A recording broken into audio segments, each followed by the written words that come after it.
Hey GCC, just wanted to chat with you just for a few moments. This weekend we are starting week 3 of our series, The Separation of Church and Hate. And our whole intention with this series is that we don't want to try to change your mind on your political view.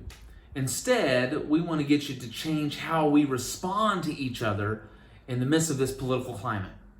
That Jesus says in John 13 that all men will know that you are my disciples by the love that you show for each other, by the love that you have for each other.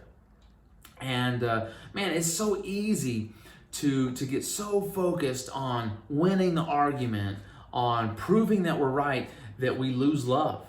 And so that's why we've been looking at this series. We've been looking at how to have civility in the midst of this political climate, how to show dignity to each other.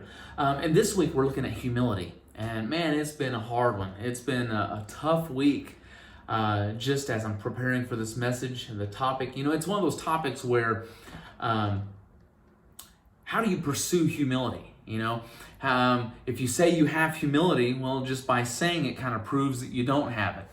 And so how do we pursue humility? Well, we're going to be talking about this weekend and seeing how Jesus did it, seeing how he calls us to have it. And so we're going to be looking at that.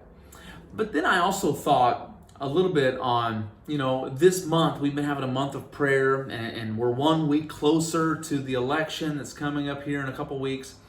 I thought about how we respond. What's our response? And so that led us to a couple things. On the day of the election, and I know, many people have been voting,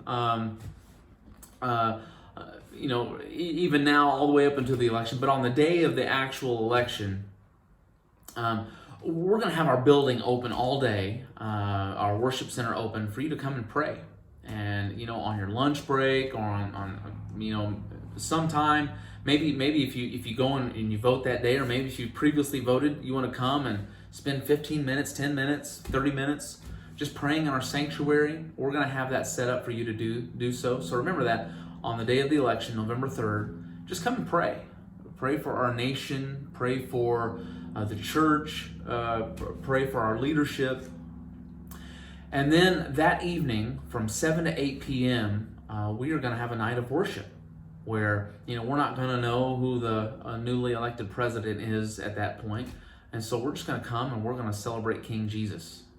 Because even though our national leaders change, Jesus never changes.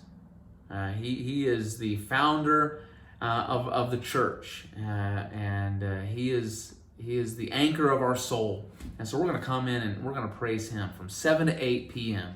And so put that on your calendars. And then another unique response is the very next day, November 4th. We're having a blood drive from 2:30 to 6:30 p.m.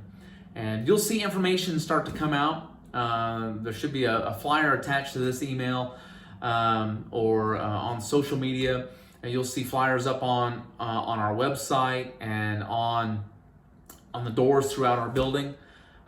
You can go in and you can register or sign up for a time to give blood, and then come and give. And then one thing they're doing that's pretty unique is for everybody who gives, they're also testing for the antibodies for COVID. And so, I've been interested in that. And so that's kind of a unique thing that they're doing as well. And so check that out. Sign up for a time to give. I think that's a unique response that we can do in the midst of a pandemic. It's another way that we show love. So we're doing a blood drive on November 4th. We're having a night of prayer on November 3rd. Our building is open all day on November 3rd for you to pray. And let's come and let's be the hands and feet of Jesus, and let's love our community well, so that all people might know that we love Jesus, that we serve Jesus by how we love each other. All right, we'll see you soon.